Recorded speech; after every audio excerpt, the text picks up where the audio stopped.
شروع کرتا ہوں میں اللہ کے نام سے جو بڑا مہربان نہایت رحم کرنے والا ہے۔ کہو خشکی اور سمندر کی تاریکیوں سے اس وقت کون تمہیں نجات دیتا ہے جب تم اسے گڑ گڑا کر اور چپکے پکارتے ہو اور یہ کہتے ہو کہ اگر اس نے ہمیں اس مصیبت سے بچا لیا تو ہم ضرور شکر گزار بندوں میں شامل ہو جائیں گے۔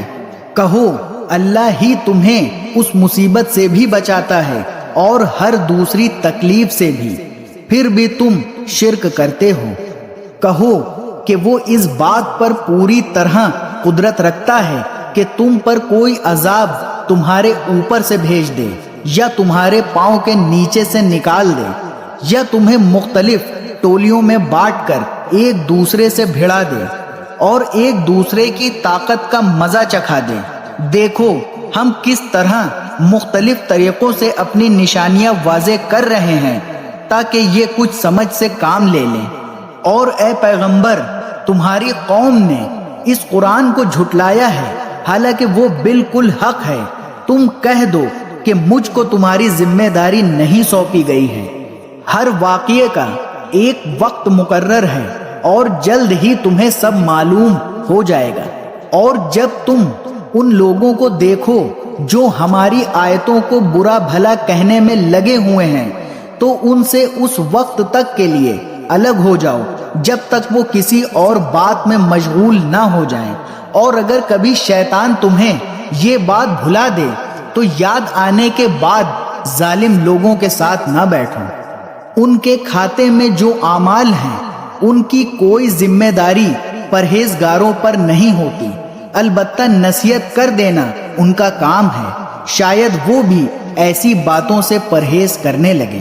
اور چھوڑ دو ان لوگوں کو جنہوں نے اپنے دین کو کھیل تماشا بنا رکھا ہے اور جن کو دنیاوی زندگی نے دھوکے میں ڈال دیا ہے، اور اس قرآن کے ذریعے لوگوں کو نصیحت کرتے رہو تاکہ ایسا نہ ہو کہ کوئی شخص اپنے اعمال کے سبب اس طرح گرفتار ہو جائے کہ اللہ کے عذاب سے بچانے کے لیے اللہ کو چھوڑ کر نہ کوئی اس کا یار و مددگار بن سکے نہ سفارشی۔ اور اگر وہ اپنی رہائی کے لیے ہر طرح کا فدیہ بھی پیش کرنا چاہے تو اس سے وہ قبول نہ کیا جائے۔ چنانچہ یہی دین کو کھیل تماشا بنانے والے وہ لوگ ہیں جو اپنے کیے کی بدولت گرفتار ہو گئے ہیں۔ چونکہ انہوں نے کفر اپنا رکھا تھا اس لیے ان کے لیے کھولتے ہوئے پانی کا مشروب اور ایک دکھ دینے والا عذاب تیار ہے۔ اے پیغمبر، ان سے کہو کیا ہم اللہ کو چھوڑ کر ایسی چیزوں کو پکاریں جو ہمیں نہ کوئی فائدہ پہنچا سکتی ہیں نہ کوئی نقصان؟ اور جب اللہ ہمیں ہدایت دے چکا ہے تو کیا اس کے بعد بھی ہم الٹے پاؤں پھر جائیں اور اس شخص کی طرح ہو جائیں جسے شیطان بہکا کر صحرا میں لے گیا ہو اور وہ حیرانی کے عالم میں بھٹکتا پھرتا ہو، اس کے کچھ ساتھی ہوں جو اسے ٹھیک راستے کی طرف بلا رہے ہوں کہ ہمارے پاس آ جاؤ۔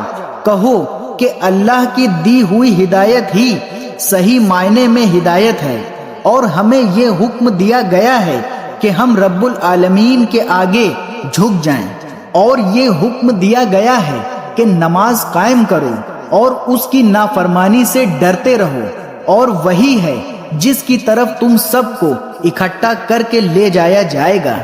اور وہی ذات ہے جس نے آسمانوں اور زمین کو برحق پیدا کیا ہے، اور جس دن وہ روز قیامت سے کہے گا کہ ہو جا تو وہ ہو جائے گا، اس کا قول برحق ہے۔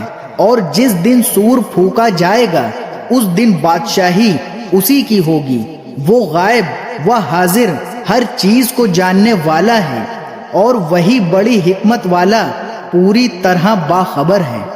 اور اس وقت کا ذکر سنو جب ابراہیم نے اپنے باپ آزر سے کہا تھا کہ کیا آپ بتوں کو خدا بنائے بیٹھے ہیں؟ میں دیکھ رہا ہوں کہ آپ اور آپ کی قوم کھلی گمراہی میں مبتلا ہے۔ اور اسی طرح ہم ابراہیم کو آسمانوں اور زمین کی سلطنت کا نظارہ کراتے ہیں، اور مقصد یہ تھا کہ وہ مکمل یقین رکھنے والوں میں شامل ہوں۔ چنانچہ جب ان پر رات چھائی تو انہوں نے ایک ستارہ دیکھا، کہنے لگے یہ میرا رب ہے۔ پھر جب وہ ڈوب گیا تو انہوں نے کہا میں ڈوبنے والوں کو پسند نہیں کرتا۔ پھر جب انہوں نے چاند کو چمکتے دیکھا تو کہا یہ میرا رب ہے۔ لیکن جب وہ بھی ڈوب گیا تو کہنے لگے اگر میرا رب مجھے ہدایت نہ دیتا تو میں یقیناً گمراہ لوگوں میں شامل ہو جاؤں۔